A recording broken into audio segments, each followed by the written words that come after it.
ఓం సాయిరామ్ శ్రీమాత్రే నమ. అమ్మ బిడ్డలందరికీ నమస్కారం అండి. అందరూ కూడా సుఖంగా సంతోషంగా ఎప్పుడు కూడా ఆనందంగా ఉండాలి అని చెప్పి అమ్మవారి తరపున నేను కూడా మనస్ఫూర్తిగా కోరుకుంటూ ఉన్నాను. ఈరోజు అమ్మవారు అందించే సందేశం ఏంటి అంటే గనక, తల్లి గండం పొంచి ఉంది, ఎవరో కాదు అయినవారే, కానీ విషం కలపబోతున్నారు, తస్మాత్ జాగ్రత్త, ప్రాణాలకే ప్రమాదం పొంచి ఉంది తల్లి, వెంటనే నువ్వు ఇది తెలుసుకొని తీరాలి, లేకపోతే చాలా పెద్ద ప్రమాదం అనేది జరుగుతుంది అని చెప్పి ఏదో తెలియని సందేశంతో అమ్మవారు ఈరోజు మన ముందుకైతే వచ్చారండి. మరి అమ్మవారు ఏం చెప్పినా మన మంచి కోసమే కదా. మరి వినే ముందు మీరు చాలామంది వీడియో చూస్తూ ఉన్నారు, కానీ చిన్న లైక్ ఇవ్వడం మాత్రం మర్చిపోతూ ఉన్నారు ఫ్రెండ్స్. మీరు ఇచ్చే లైక్ వల్లనే నాకు వీడియో అనేది మరింత రీచ్ అవుతుందని మిమ్మల్ని పదే పదే అడుగుతూ ఉన్నాను. ప్లీజ్ అండి, దయచేసి మీరందరూ కూడా చూసి వెళ్ళే వాళ్ళందరూ చిన్న లైక్ ఇచ్చి సబ్స్క్రైబ్ చేసుకోకపోతే కనుక సబ్స్క్రైబ్ చేసుకుని మరికొంతమందికి షేర్ చేసి వీడియో అయితే చూడటం మొదలు పెట్టండి. తల్లి, ఈరోజు నీతో ఒక అద్భుతమైనటువంటి ఒక నిర్గూఢమైనటువంటి రహస్యం. తల్లి, నీకు వారి కారణంగానే నీకు గండం అనేది పొంచి ఉంది, అది చెప్పడానికే వచ్చానమ్మా. వారు విషయం కలుపుతూ ఉన్నారు, ఎవరో కాదు నీ ఇంట్లో నీకు కావలసిన వారే తల్లి. నీ యొక్క ప్రాణాలకే ప్రమాదం. ఎందుకు? ఎవరు వారు? ఎవరు ఈ యొక్క అయినవారు? దీనివల్ల నాకు జరిగే నష్టం ఏంటి? ఇదంతా కూడా నువ్వు పూర్తిగా తెలుసుకోవాలి అనుకుంటున్నావా? అయితే వీడియోని ఎక్కడ కూడా స్కిప్ చేయకుండా చివరి వరకు చూడు తల్లి, అప్పుడే నీకు పూర్తి వివరాలు అనేవి తెలుస్తాయి. ఇక ఆలస్యం చేయకుండా వీడియోలోకి అయితే వెళ్ళిపోదామండి. వీడియోలోకి వెళ్ళే ముందు మొదటిసారిగా మన అమ్మ సన్నిధి ఛానల్ని ఎవరైతే వీక్షిస్తూ ఉన్నారో ప్లీజ్ అండి సబ్స్క్రైబ్ చేసుకుని వీడియోకి లైక్ ఇచ్చి కామెంట్ సెక్షన్లో శ్రీమాత్రే నమః అని ప్రతి ఒక్కరూ కామెంట్ చేయడం మాత్రం అస్సలు మర్చిపోవద్దండి. బిడ్డ, ఎన్నో రకాలైనటువంటి కష్టాలు, బాధలు, సమస్యలు ఒకటి అనుకుంటే మరొకటి జరగడం, ఏదైతే జరగకూడదు అని చెప్పి అనుకుంటూ ఉన్నావో అదే పదే పదే జరుగుతూ ఉండడం, ఇంట్లో వారే పరాయి వాళ్ళలాగా నిన్ను బజారున పెట్టే ప్రయత్నం చేయడం, చిన్న విషయానికి పెద్ద గొడవగా చిత్రీకరించి నలుగురిలో నిన్ను అలుసు చేసే ప్రయత్నం చేయడం, అంతేకాకుండా నీకంటూ ఏదైతే సరైనది అని అనుకుంటూ ఉన్నావో, నువ్వు ఏదైతే చేయాలి అని చెప్పి మనస్ఫూర్తిగా కోరుకుంటూ ఉన్నావో, నువ్వు చేయాలి అనుకునే పనులకు ఎక్కడికక్కడ ఆటంకాలు కలిగించడం, మనసు సంతోషంగా ఉంది అనుకున్న మరుక్షణంలోనే నీ వాళ్ళు ఎవరైతే ఉన్నారో వారి కారణంగానే బాధను భరిస్తూ ఉండడం, ఇలా ఎన్నో రకాలుగా నిన్ను సమస్యలు చుట్టుముట్టి వెంటాడి వేధిస్తూ ఉన్నాయి. అయినప్పటికీ కూడాను ఏదో ఒకరోజు ఈ కష్టాలు అనేవి తప్పుకుంటాను కదా, ఈ బాధలు తప్పుతాయి కదా, నేను జీవితంలో సంతోషంగా ఉంటాను, నాకంటూ ఏదో ఒక పనిని చేసుకుని నా కాళ్ళ మీద నేను నిలబడి స్వయం కృషిగా బ్రతుకుతాను, నలుగురిలో తల ఎత్తుకుని తిరుగుతాను అని చెప్పి నువ్వు ఏదైతే గనక చేయాలి అనుకున్నావో ఆ పనిలో నీకు అపజయాలు ఎదురైనా, అవమానాలు ఎదురైనా, ఎన్నోసార్లు కింద పడినా మళ్ళీ మళ్ళీ మళ్ళీ లేస్తూ ఆ పనిని నువ్వు పట్టుకుని పట్టు వదలని విక్రమార్కునిలాగా ఆ పని కోసం రాత్రింబవళ్ళు కష్టపడి దాంట్లో విజయాన్ని సాధించావు. ఇలా నువ్వు ఏదైతే విజయాన్ని సాధించావో ఆ విజయం అనేది ఎవ్వరికీ కూడా తెలియకూడదు. ఇది నా పని, నేను మాత్రమే చేసుకుంటూ ఉన్నాను, నాకు ఎవరి యొక్క పొగడ్తలు అవసరం లేదు, నాకు ఎవరి యొక్క మెప్పు పొందటాలు అవసరం లేదు, ఒకరికి తెలియవలసిన అవసరమే నాకు లేదు, నాది నేను చూసుకుంటూ జీవితంలో ఒక్కొక్క మెట్టు ఎక్కుతూ నేను పైకి రావాలి అని నువ్వు అనుకుంటున్నప్పటికీ కూడా ఆ ఆకాంక్ష ఏదైతే ఉందో అది ఒక్క రోజున బట్ట బయలైపోయింది. ఈ విధంగా బట్ట బయలైపోవడం వల్ల నువ్వు చేస్తున్న పని ఏదైతే ఉందో ఆ పని మీద నీ వాళ్ళు అని నువ్వు ఎవరినైతే అనుకుంటూ ఉన్నావో, నీ యొక్క పతనం కోరుకునే నీ యొక్క శత్రువులు వాటిపై వారి యొక్క విషపు దృష్టిని చూడడం మొదలుపెట్టారు. ఈ యొక్క విషపు దృష్టి అనేది ఎంతలా నిన్ను దిగదార్చింది అంటే, బిడ్డ, నిన్ను ఆ విషపు చూపు అంటే కనుక చూపు అనేది పని పట్టుకుని నీకు ఆసక్తిని తగ్గించేసింది పనిపైన. ఆ పని దగ్గరకు వెళ్ళాలి అంటేనే వెనకడుగు వేసేలాగా చేసింది. ఆ పని చేయాలి అంటే ఇంట్రెస్ట్ కూడా నీకు లేకుండా పోయింది కదూ. ఆ పనిలో నీ యొక్క పనితనాన్ని పూర్తిగా ఆపివేయాలి అని చెప్పి ఎన్నో ప్రయత్నాలు చేసి వారు విఫలమైనప్పటికీ కూడాను, వారు డైరెక్ట్గా ఏది చేయకపోయినప్పటికీ ఇండైరెక్ట్గా ఆ విషపు మాటలు, ఆ విషపు చూపులు నిన్ను చాలా వరకు కూడా బలహీనంగా మార్చేశాయి. నువ్వు ఏదైతే సాధించాలి అనుకుని 4 గోడల మధ్య నువ్వు ఏదైతే ఒక లక్ష్యాన్ని పెట్టుకున్నావో ఆ లక్ష్యం వైపే వేసి ఒక్క అడుగును నీ అడుగుని కూడా ఆ యొక్క కనుదృష్టి అనేది ఆపేసే ప్రయత్నం అయితే చేసింది. ఈ యొక్క కనుదృష్టి కారణంగా పూర్తిగా నువ్వు ఏదైతే సాధించాలి అనుకుని కొండ అంచు వరకు ఎక్కావో అక్కడి నుంచి కొంచెం కొంచెం జారుకుంటూ మళ్ళీ పాతాళానికి పడిపోయావు. ఇలా పడిపోయావు అని వారికి తెలిసినప్పటికీ కూడాను వారు ఏమీ తెలియనట్లుగా, వారు ఏది అసలు నీ గురించి పట్టించుకోనట్లుగా, అసలు నీ ఆలోచన అసలు ఆ ఆలోచనే వారికి లేనట్టుగా నీ వరకు నీతో అసలు మాకు అవసరం ఏముంది అన్నట్లుగా వారి యొక్క ప్రవర్తన అనేది నీ పట్ల ఉంటుంది. ఇది కేవలం నువ్వు చేస్తున్న పనిని మీద ఆధారపడి ఉన్నది కాదు తల్లి. ఇది నీ యొక్క ప్రతి కదలిక మీద ఉంది.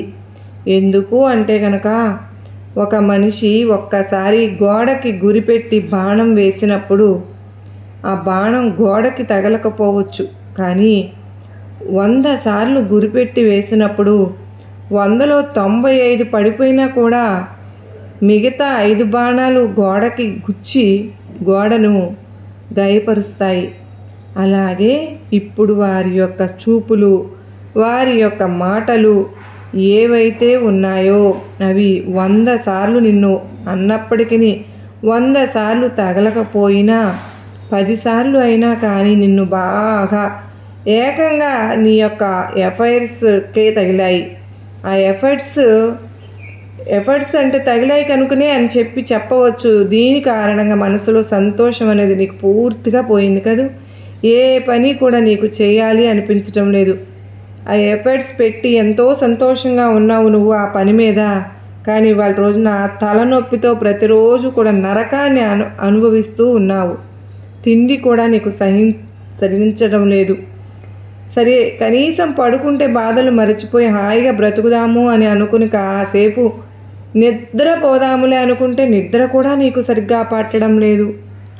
ఈ యొక్క నీ అయిన వాళ్ళే అని ఎవరైతే నువ్వు అనుకుంటూ ఉన్నావో అటువంటి పరాయి వారి యొక్క విషపు చూపు నీ మీద పడింది. ఇది నిన్ను 4 రకాలుగా కూడా నాశనం చేస్తుంది. ఇటు వృత్తిపరంగా, ఇటు కుటుంబ పరంగా, ఇటు నిన్ను మానసికంగా, ఇటు శారీరకంగా, ఇన్ని రకాలుగా మనిషి మీద ఒకరి యొక్క చూపు మాట పడినప్పుడు ఆ మనిషి తన జీవితంలో ఎన్ని కోల్పోతాడో తెలుసా? ఎంత నరకయాతనను అనుభవిస్తాడో తెలుసా? ఇటు సరైన వృత్తి అనేది కలిసి రాకపోవడం వల్ల, ఇటు ఆరోగ్యం అనేది సహకరించలేకపోవడం వల్ల, మానసికంగా కృంగిపోవడం వల్ల, ఇలా ఇంట్లో గొడవలు, చికాకులు, భార్యాభర్తల మధ్య సమస్యలు, పిల్లలు చెప్పిన మాట వినకపోవడాలు, తరచుగా ఇంట్లో పెద్దగా అరుపులు, కేకలు, దీనివల్ల నలుగురిలో పరుగు నష్టం, ఇవన్నీ కూడా కేవలం వారి యొక్క చూపు వల్ల మాత్రమే పడుతూ ఉన్నాయి అని చెప్పి నువ్వు గ్రహించలేకపోతూ ఉన్నావా? లేదా గ్రహించి చేసేదేమీ లేదు అని చెప్పి సరిపెట్టుకుని ఉంటున్నావా? తల్లి, నీకు ఒక్కసారైనా నీ దుర్గమ్మ గుర్తుకు రాలేదా? దుర్గమ్మ, నా కష్టాలను నువ్వే చూస్తున్నావు కదా అని నా దగ్గర ఒక్కసారి చెప్పే ప్రయత్నం అనేది నీకు చెయ్యాలనిపించలేదా? తల్లి, ఇటువంటి వారి చూపులు, ఇటువంటి వారి ఏడుపులు నీ పైన ఉండడం వల్లనే ఇంత నష్టం జరుగుతోందమ్మా. ఏ రోజుకైనా నువ్వు గ్రహిస్తావు అని చెప్పి నేను కూడా చూస్తూ ఊరుకున్నా కూడా ఏమైనప్పటికీ కూడాను బిడ్డ, ఇక ఉండలేవట్టలేక నీకు ఒక మాట చెప్తున్నాను, జాగ్రత్తగా విను. ఈ యొక్క చిన్న జీవితం అనేది ఎప్పుడు ఎవరు ఏ విధంగా ఎలా పోతారు ఎవరికి కూడా తెలియదు. నీటి మీద బుడగ లాంటి ఈ యొక్క జీవితానికి ఎన్నో ఆంక్షలు, ఆటంకాలు, డబ్బు మీద ప్రీతి, ప్రాణం మీద ప్రీతి, ఆరోగ్యం మీద ప్రీతి, శరీరం మీద ప్రీతి, వయస్సు మీద ప్రీతి, మనుషుల మీద స్వార్థం, ఈర్ష్య, అసూయ, కుట్ర, ఇటువంటివి ఎన్నింటితోనూ మానవుని యొక్క మనసు నిండిపోయి ఉంటుంది.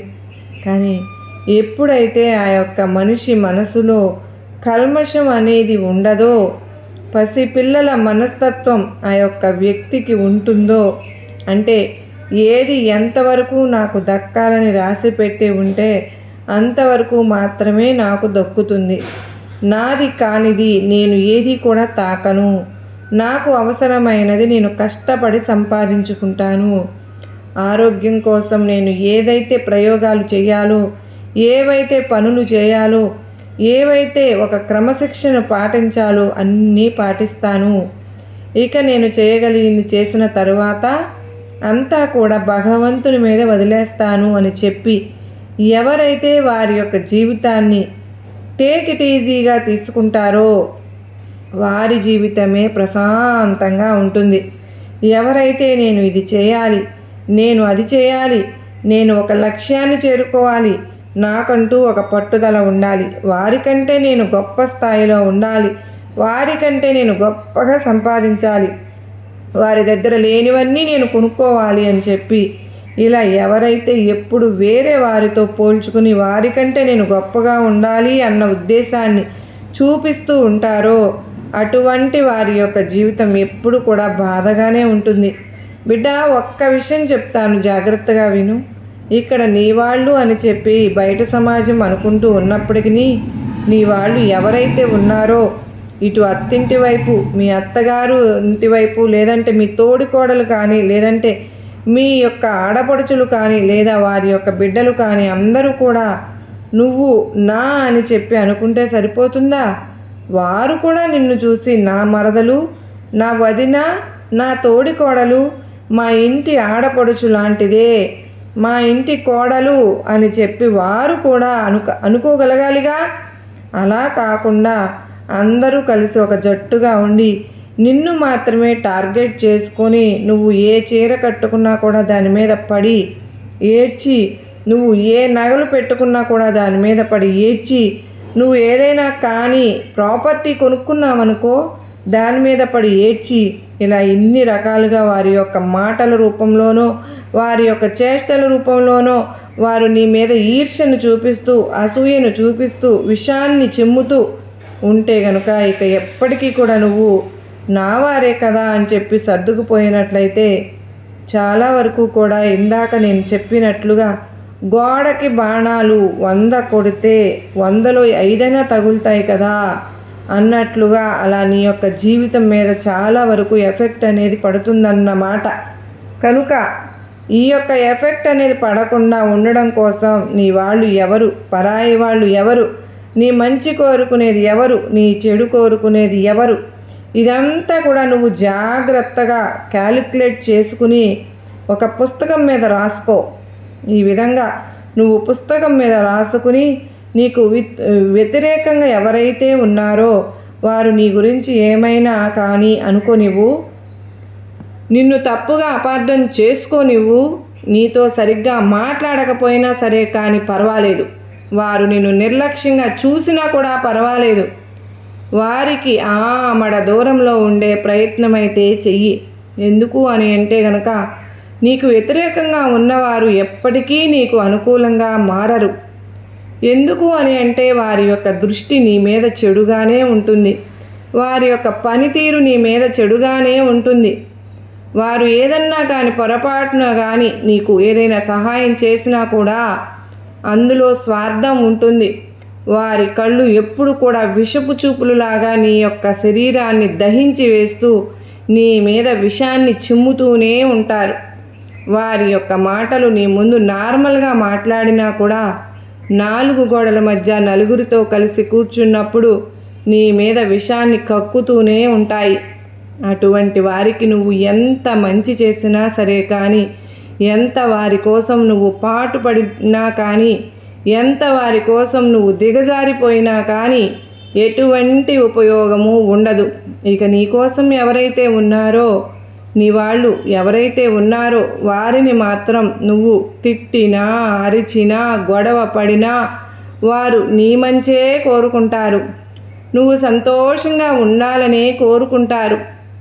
నీ జీవితం అంతా ఆనందమయం అవ్వాలనే కోరుకుంటారు. ఏది ఏమైనప్పటికీ కూడాను వారికి నువ్వు ముఖ్యం.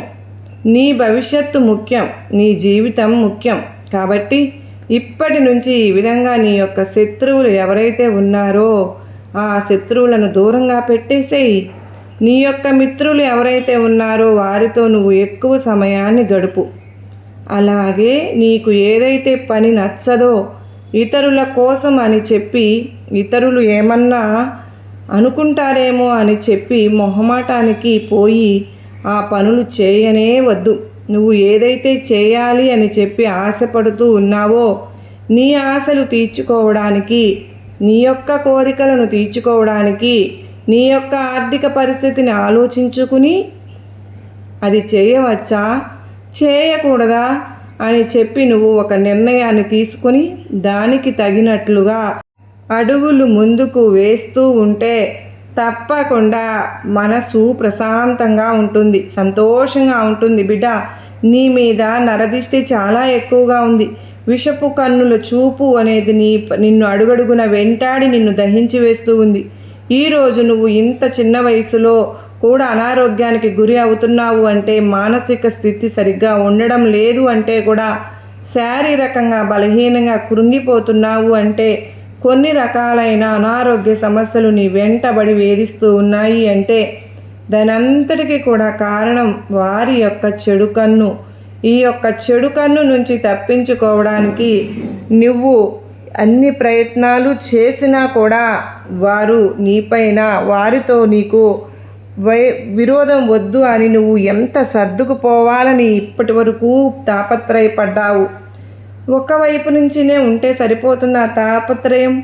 దాని నుంచి తప్పించుకోవడానికి నువ్వు ఈ ప్రతి అమావాస్య రోజు కూడానమ్మా ఖచ్చితంగా ఎర్ర నీళ్లు తిప్పి వేసుకునే ప్రయత్నం అయితే నువ్వు చేయి. అదేవిధంగా ప్రతిరోజు రాత్రి పడుకునే ముందు రాళ్ల ఉప్పుతో దిష్టి తీసుకునే ప్రయత్నం చెయ్యి. బయటకు వెళ్ళేటప్పుడు జోబులో ఒక పచ్చటి నిమ్మకాయను పెట్టుకుని నువ్వు వారితో పాటు ఫంక్షన్స్కి వెళ్ళాల్సి వచ్చినా, ఏదైనా పెళ్ళి పేరెంటాళ్ళకు వెళ్ళాల్సి వచ్చినా ఆ నిమ్మకాయను నీ బ్యాగ్లో పెట్టుకుని ఇంటికి రాగానే ఆ నిమ్మకాయతోటి ఎడమ చేతి వైపు 3 సార్లు, కుడి చేతి వైపు 3 సార్లు తిప్పి ఆ నిమ్మకాయను దూరంగా విసిరి పడేసేసి కాళ్ళు చేతులు కడుక్కొని లోపలికి వెళ్ళు. బిడ్డ, నరుల దిష్టికి నల్ల రాళ్ళు సైతం పగిలిపోతాయి కనుక ఇటువంటి వారితో గన్నాలు ఏర్పడే అవకాశం ఉంటుంది, ప్రమాదాలు జరిగే అవకాశం ఉంటుంది. కొంతమంది చూపు తాచుపాము చూపు కంటే కూడా ప్రమాదకరమైనది. కొంతమంది నాలుక తాచుపాము విషము నాలుక కంటే కూడా ప్రమాదమైనది. అందులో నీ యొక్క దురదృష్టం ఏమిటో కానీ నీ యొక్క అయిన వాళ్ళతోనే పరాయి వాళ్ళలాగా చూసేవారు ఉన్నారు. వారు నీ మీద ఎప్పటికప్పుడు కూడా విషం నూరుతూనే ఉంటున్నారు కూడా. ఆ యొక్క విషం నూరే పద్ధతిలో వారికి కనుక నువ్వు చిక్కావు అంటే నిన్ను, నీ యొక్క ప్రాణాలను వాళ్ళు హరించుకు వేస్తారు. అందుకే తస్మాత్ జాగ్రత్త. అటువంటి వారితో ప్రమాదం అనేది పొంచి ఉంది. ఎప్పటికప్పుడు కూడా మెలకువతోటి ఉండి జాగ్రత్తగా గనక, తెలివిగా గనక ఆచితూచి అడుగు వేసే ప్రయత్నం అయితే చేస్తూ ఉండు. అది నీ భవిష్యత్తుకు పునాది అవుతుందని గుర్తుపెట్టుకో అని చెప్పి ఈరోజు అమ్మవారు మనకు చాలా చక్కటి సందేశాన్ని అందించారండి. నిజంగా మరి ఈ సందేశంలో ఎంతో గొప్ప ఆంతర్యం ఉంది కదూ. మనం అర్థం చేసుకోవాలి. కానీ మరి ఈ సందేశం మీ అందరికీ కూడా నచ్చింది, అర్థమైంది అని చెప్పి అనుకుంటున్నాను. నచ్చింది, అర్థమైంది, గొప్ప నమ్మకాన్ని, ధైర్యాన్ని కలిగించింది అని చెప్పి మీకు కనుక అనిపిస్తే ఈ వీడియోకి ఒక చిన్న లైక్ అయితే ఇవ్వండి. లైక్ ఇచ్చిన వెంటనే మీరు సబ్స్క్రైబ్ చేసుకుని కామెంట్ సెక్షన్లో శ్రీమాత్రే నమః అని టైప్ చేయడం మాత్రం మర్చిపోవద్దు. మొదటిసారి మన అమ్మ సన్నిధి ఛానల్లోకి వచ్చినట్లయితే మన ఛానల్ సబ్స్క్రైబ్ చేసుకుని సపోర్ట్ చేయండి. మరలా మరో చక్కని వీడియోతో మళ్ళీ కలుసుకుందామని. అంతవరకు అమ్మవారి యొక్క ఆశీస్సులు మనపైన, మన కుటుంబ సభ్యులందరిపైన ఎల్లా కాలము ఉండాలని చెప్పి మనస్ఫూర్తిగా కోరుకుంటూ అందరికీ నమస్కారం అండి. ఓం సాయిరామ్. శ్రీమాత్రే నమః. సర్వే జనా సుఖినో భవంతు. లోకా సమస్తా సుఖినో భవంతు.